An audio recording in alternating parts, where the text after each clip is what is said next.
তারা যেন বাস্তবিকভাবে এই 2025 সালে তো শেষ কথা নয়, আগামীতেও এই ঢাকা বিশ্ববিদ্যালয়ে থাকবে এবং ঢাকা বিশ্ববিদ্যালয়ে একটা সুস্থ ধারার ছাত্র রাজনীতি প্রচলিত থাকবে ইনশাআল্লাহ। তো সেখানেও কী ধরনের রূপরেখা হওয়া উচিত আমরা বিশ্বাস করি আমাদের সাধারণ শিক্ষার্থীদের মাঝে সুচিন্তিত মতামতগুলো আসবে। আমরা অনুরোধ জানিয়েছি বিশ্ববিদ্যালয় প্রশাসনকে তারা যেন সাধারণ শিক্ষার্থীদের মতামতগুলো নিয়ে ছাত্র শিবির ব্যতীত আর সকল ছাত্র সংগঠন এক বাক্যে এই বিগত 1 বছর যতগুলো মততন্ত্র কায়েম হয়েছে ঢাকা বিশ্ববিদ্যালয় ক্যাম্পাসে তার জন্য সরাসরি প্রত্যক্ষ এবং পরোক্ষভাবে ইসলামী ছাত্র শিবিরকে দায়ী করেছে এবং তারা তাদের কমিটি প্রকাশ না করে ঢাকা বিশ্ববিদ্যালয় শিক্ষার্থী সংসদ গ্রুপ যে রয়েছে সেই গ্রুপ এবং ছাত্র নেতাদের নামে এবং বিভিন্ন সময় বিভিন্ন মত তৈরির জন্য প্রেক্ষাপট তৈরি করা হয় এবং তারা বারবারই পেছন দিক থেকে ষড়যন্ত্রমূলকভাবে যে রাজনীতি সেই রাজনীতি বিভিন্ন হলে হল প্রতিনিধি নামে তাদের 5 আগস্ট পরপর নিয়োগ দেওয়া হয়েছিল সে বিষয়ে আজকে প্রশ্ন রাখা হয়েছে।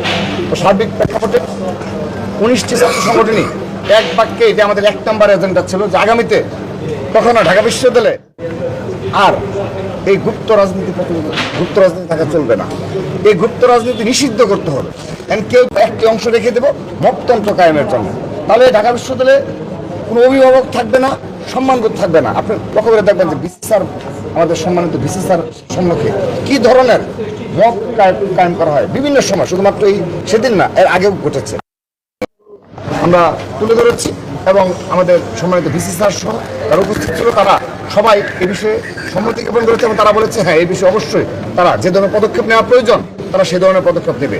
আমরা একইভাবে আমাদের ছাত্র দলের পক্ষ থেকে ইতিমধ্যে 9 দফা প্রতিশ্রুতি ব্যক্ত করেছি যে আগামী ছাত্র রাজনীতি কী রূপরেখা কী হবে, ছাত্র দলের রাজনীতির রূপরেখা আমরা কিন্তু 3 আগস্ট ছাত্র দলের ঐতিহাসিক ছাত্র সমাবেশ প্রকাশ করেছি।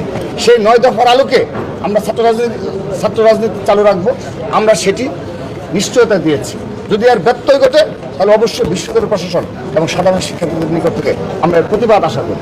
সবাই আমরা ছাত্র লীগের সন্ত্রাসীদের বিচার দাবি করেছি এবং সেখানে ছাত্রলীগের হল কমিটি, অনুষদ কমিটি, বিশ্ববিদ্যালয় কমিটি, সেন্ট্রাল কমিটি তাদের সবার লিস্ট আলোকে বিচারের আওতায় নিয়ে আসার জন্য পদক্ষেপ গ্রহণ করার জন্য অনুরোধ জানাচ্ছি। এটি খুব গাফলতি ছিল, স্বীকার করেছে, তারা বলেছে যে অবশ্যই তারা করবে। সেই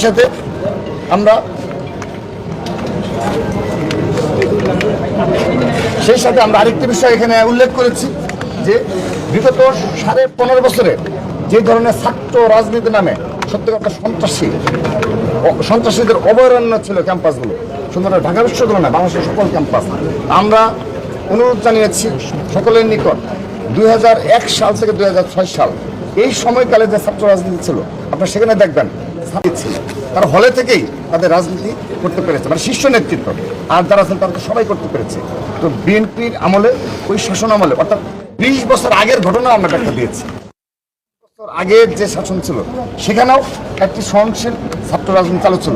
অবশ্যই সেই সময়কালকে ধরে সকল ছাত্র সংগঠন নেতৃত্বকে আমি অনুরোধ জানিয়েছি তারা যখন বক্তব্য রাখবে তারা যেন এক করে বক্তব্য যেন না রাখে, এতে ফেসিবাদ পুনর্বাসনের একটা সম্ভাবনা জাগে এবং সন্ত্রাসী ছাত্রলীগ উৎসাহিত হয় যে আমরা যা করেছি হয়তো আমাদেরটা ক্ষমাযোগ্য।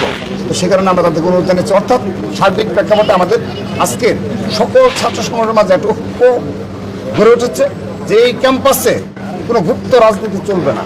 তারা যদি বলে এই চাপের ফলে সকল ছাত্র সংগঠন চাওয়ার ফলে তারা যদি মনে করে যে আমরা আবার আংশিক আমাদের 14 সদস্য কমিটি ছিল আমরা আরো 10 জনের তালিকা প্রকাশ করলাম, সেটি আমরা মানব না। আমরা গুপ্ত রাজনীতি নিষিদ্ধ চাই, কারণ এই সর্বশেষ সময় ঢাকা বিশ্ববিদ্যালয় ক্যাম্পাস সহ সকল ক্যাম্পাসে যে ধরনের মততন্ত্র কায়েম হয়েছে তার অধিকাংশ এই গুপ্ত সংগঠন দ্বারা সংগঠিত হয়েছে বলে আমরা